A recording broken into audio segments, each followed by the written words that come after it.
Good afternoon, everyone. Bonjour tout le monde. Today, the final report from the Desmond Inquiry was filed with the Nova Scotia Provincial Court. Aujourd'hui, le rapport final sur le décès de l'affaire Desmond a été déposé de la Cour provinciale de la Nouvelle-Écosse. First, I want to speak to the families and loved ones affected by this tragedy. My heart is with you. I know days like today can be extremely challenging. They bring a lot of memories, a lot of emotions, and I hope that you are all well surrounded by family and friends, someone there to support you. I would also like to take a moment to thank all of those who helped to prepare the final report for this inquiry. Our continued commitment is to ensure that veterans and families have access to the support they need. The government supported this inquiry by providing all relevant information that was available. My department, Veterans Affairs Canada, will closely review all of the findings of the report, and in the following weeks, we will have more to say. Les renseignements du rapport avec les commentaires reçus lors de l'engagement continu auprès de la communauté de vétérans et vétéranes permettent d'assurer que les expériences vécues guident et améliorent les mesures de soutien, les avantages et les services que nous offrons. Since this tragedy, we have made changes to help improve health and well-being of veterans and their families. This includes increased case management services, more robust mental health supports, and a redesigned transition process in partnerships with our colleagues with the Canadian Armed Forces. Nous allons continuer de chercher des moyens d'améliorer nos programmes et services de santé mentale afin d'accroître le bien-être général des vétérans et vétéranes. Nous reconnaissons que la conclusion de l'enquête et la publication du rapport peuvent raviver des sentiments et des émotions de perte, tant pour ceux qui connaissent très bien la famille que pour les membres de la communauté militaire et les vétérans et vétéranes.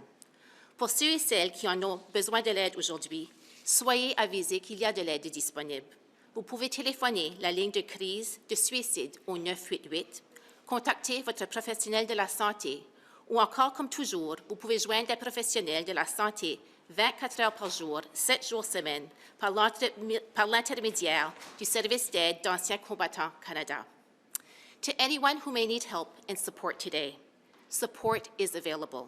You can call the Suicide Crisis Line at 988.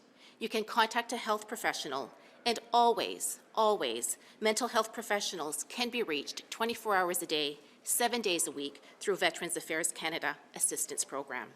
Once again, I want to take a moment to thank everyone who participated in the inquiry, and myself and my Parliamentary Secretary, Randeep Sarai, are here to answer some questions. Minister, merci. What changes has Veterans Affairs made to improve aftercare for veterans struggling with mental health?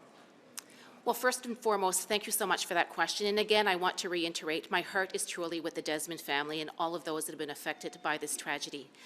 Since the beginning of the inquiry, our department has been following the inquiry very closely, and through the process, we have already started to make some changes. As I've indicated in my remarks, we certainly want to make sure that we have adequate services when it comes to mental health care, and we want to make sure that those services are put in place in a timely fashion. At this point in time, when a veteran contacts Veterans Affairs Canada, if they're asking for mental health supports, those supports are approved immediately and put in place. So that is an example of the type of program change that we have made. We've also increased the number of case managers to make sure that that coordination is done and that more veterans, if needed, will have access to case management services.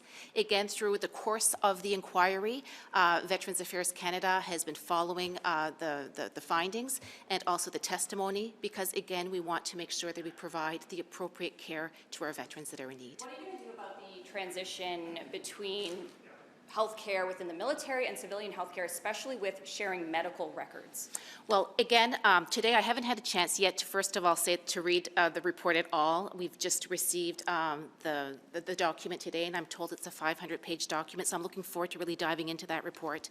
But sharing of health records is an issue that has been brought up, and we certainly want to make sure that the work is done to make sure that all healthcare professionals will have access to the information in order to make sure that a proper case plan is put in place, and also that the appropriate services are put in place. But again, we'll have more to say to that within the next coming weeks. The first recommendation here is that the province advocate for the federal government to have a case manager assigned to veterans transitioning out of the CAF, does every veteran transitioning out of the CAF have a case manager at this point?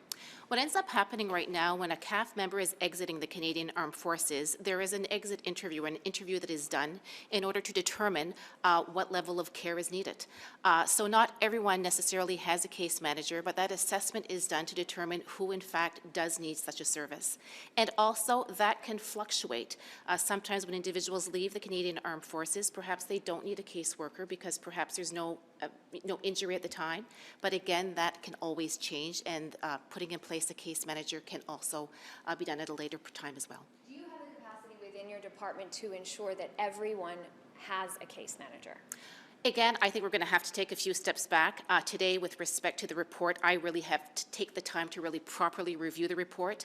As I've indicated, however, we have been following the inquiry very closely since it began, and we have made some changes. One of those changes being increasing the number of case managers that we have, because again, those who need that case management, we want to make sure that those tools and those individuals are available in order to make sure that our veterans receive the help and the support that they need. But regardless of the report, you should know whether or not you have case managers available to meet the demand at this point. As I've indicated through the course of the inquiry, we have increased the number of case managers that are available. And again, we want to make sure that all veterans receive the services that they need in the appropriate time fashion. Do case managers within Veterans Affairs have specific training on identifying and dealing with intimate partner violence? Yeah, that's a very, very good question. Perhaps my background before I entered politics, I was a frontline social worker, and I actually worked specifically in the area of intimate partner violence and violence against women. So it's an area of great interest and concern of mine. And through the course of this inquiry, we continue on, that all case managers receive a level of training when it comes to intimate partner violence. It's really important to make sure that our case managers, our frontline service providers, are prepared to ask the questions and also to perhaps direct people to the services that they may need if they're in a situation of domestic violence. So all of our case managers receive the training. There has been, just so I'm clear, that's something that came into place through the course of the inquiry, or because of the things you learned in this inquiry, or it was already in place? Correct. Through the course of the inquiry. There has been some criticism that the federal government should have been part of this inquiry along with the province. So will the federal government be part of an implementation group? Well, as I've indicated, the federal government cooperated fully and participated, I should say, fully in the inquiry. We provided all relevant information that we had. I also this morning had a conversation with Minister John in order, again, to express to him that, I'm looking forward to working with him. And again, we certainly want to move forward in improving any services that we can in order to make life better for our veterans and also their family members. So again, they can expect our full cooperation. The Borden family is upset that Veterans Affairs has not helped them move out of the home where this tragedy happened. Her mother and father still live there. Is that something that Veterans Affairs will help them with? Again, I haven't read the report as of yet. This is again the first time that I hear this, but I will absolutely make sure that someone from Veterans Affairs Canada reaches out to the family, and if they have any questions with respect to additional services, we want to make sure that that contact is made. Thank you, everyone. Merci beaucoup.